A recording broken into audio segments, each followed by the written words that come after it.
Hello students, now welcome to Rashmi Singh classes. Today's topic is why do we need a parliament? This is a civics chapter for class 8th. Why do we need a parliament and why should people decide? Clear? And according to democratic country, the spirit of democracy, it represents the ideas of people's participation in the decision making. Our country is a democratic country and the people's participation is must. This is the spirit of democracy. And why should people decide? ये क्यों हुआ कि people को decide करना चाहिए? Because we learned from our previous experience in British reign. In British reign, the Indian peoples were not allowed to participate in the decision making. वो अपने हिसाब से ही लॉज बनाते थे.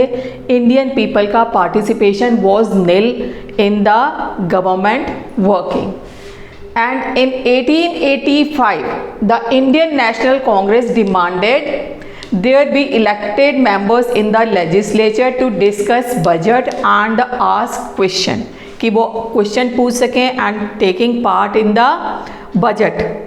बट इट वॉज ओवरलुक, उसको overlook कर दिया British government ने और इस जो उन्होंने रखा था पास जो डिमांड की थी उसको नहीं माना. But ultimately in 1909 the government of India means at that time the British government in India he that government allowed some elected representation but all adults were not allowed to vote.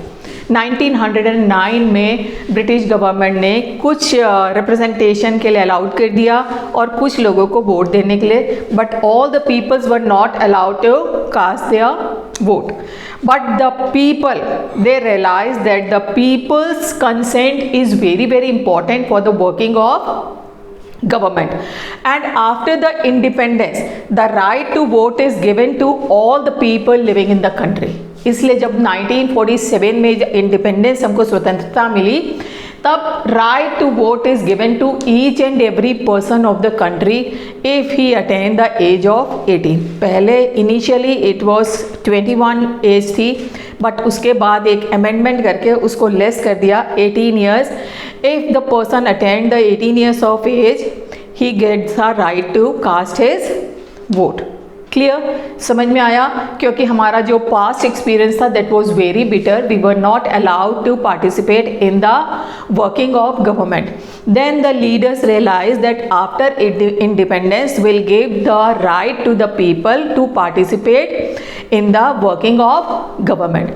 So after 1947 means after independence every people gets the right to vote in the working of government. Means participate करने का उनको एक हक मिल गया या status मिल गया. People and there representatives, ठीक है, अब उनको एक हक तो मिल गया लेकिन कैसे करते थे? The basic idea of democratic government, citizens is the important person. Democratic government क्योंकि डिक्लेयर कर दिया the India is the democratic country. So this is the basic idea of the democratic country that every citizen is important because they have the right to participate in the working of government. Means the citizens are the important person. बहुत important person है to choose their representative because India is a very large और you can say the vast country. Every person directly can not participate in the decision making of government. So representative democracy is introduced कि we choose our representative to make the government and they will take the decision on behalf of us. Clear? तो important thing क्या हो गई? Trust. Means government can work if they gets the trust of the people. अगर उनको trust या विश्वास है जनता को then only the government can work. And people give approval और ट्रस्ट बाय इलेक्शन, क्योंकि इलेक्शन में we choose the leaders according to our choice. तो हम उनको अप्रूवल दे देते हैं उन सेलेक्टेड रिप्रेजेंटेटिव्स को कि they will make the government on behalf of the common people and they will take the decision for the benefit of the country. Clear? So people and their representative, what does it means? We choose the representatives according to our choice to make the government and take the decisions on behalf of people for the benefit of the country. Clear? समझ में आया? And one group among these elected representatives form the government. So take the example of India. We have so many political groups of here. बहुत सारे political group है, BJP, Congress, Sapa, है ना, BSP, SP, बहुत सारे ग्रुप्स हैं, और इनमें जो party gets the majority, that political party makes the government for the country. वो कंट्री के लिए गवर्नमेंट बनाती है. क्लियर? कैसे बनाती है अभी हम आगे करेंगे. उसके बाद आता है the role of parliament. But what is parliament? Parliament है क्या? There are 3 components of parliament: president, Lok Sabha and Rajya Sabha. ठीक है, president everybody knows, and Lok Sabha is the lower house of parliament, and this is the Rajya Sabha is the upper house of parliament, and Lok Sabha is elected directly by the people. इसका जो election होता है उसको people directly elect करते हैं, and Rajya Sabha, the members of Rajya Sabha are elected by the state assemblies. जो state assemblies होती हैं उनके द्वारा इनका चुनाव होता है. And Lok Sabha people means the MPs, they are directly elected by the common people by universal adult franchise. ठीक है, once elected persons, once the person is elected, he is known as MPs. और एक बार जब पर्सन इलेक्ट हो जाता है अपनी constituency से, तो उसको हम कहते हैं मेंबर ऑफ पार्लियामेंट और MPs. MPs together make up parliament. और जगह जगह से जितने एमपीज होते हैं they together make up the parliament, and parliament perform the following functions. ठीक है, अब वो different type of functions perform करती है. Number 1, to select the national government. National government को कैसे सेलेक्ट करती है बेटा, इसको जरा ध्यान से सुनिएगा. इलेक्शन के लिए नेशनल गवर्नमेंट को कैसे चूज करती है? This is the country. ठीक है, और these are the states, and every state या every city they divided into different constituencies. ये डिफरेंट कॉन्स्टिट्यूएंसीज में डिवाइडेड होती है. Constituencies means the area where the voters vote their representative, choose their representative. इस area में जितने लोग रहते हैं they got the right to cast their vote. जितने खड़े होते हैं, मालूम पड़ा बीजेपी से एक कैंडिडेट खड़ा हुआ, कांग्रेस से एक कैंडिडेट खड़ा हुआ, एसपी से एक कैंडिडेट खड़ा हुआ. क्लियर? तो इनको वोटिंग करते हैं, और जो कैंडिडेट मैक्सिमम वोट लेता है वो जीत जाता है. सपोज ए में ए कैंडिडेट जीत गया, बी कॉन्स्टिट्यूएंसी में ए कैंडिडेट जीत गया, सी कॉन्स्टिट्यूएंसी में कांग्रेस वाला जीत गया. ठीक है, यहाँ पे बीजेपी जीत गई, यहाँ पे बीजेपी जीत गई, यहाँ पे कांग्रेस जीत गई, और डी में एसपी जीत गई. ठीक है, अलग अलग कैंडिडेट्स विन करते हैं फ्रॉम ईच कॉन्स्टिट्यूएंसी. और जितने मेंबर्स, जितनी कॉन्स्टिट्यूएंसीज होती हैं, उनके जो विनिंग मेंबर्स होते हैं they were became the member of parliament और नोन एज एमपीज. उनको हम एमपीज बोलते हैं क्योंकि वो मेंबर ऑफ पार्लियामेंट बन जाते हैं. अब now suppose this is the parliament, और ये मेंबर्स हो गए आपके विनिंग मेंबर्स. ठीक है,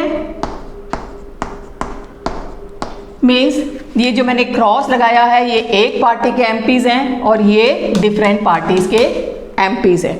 तो नाउ काउंट 1 2 3 4 5. मालूम पड़ा ये कांग्रेस के हो गए. 1 2 3 4 5 6 7. ये बीजेपी.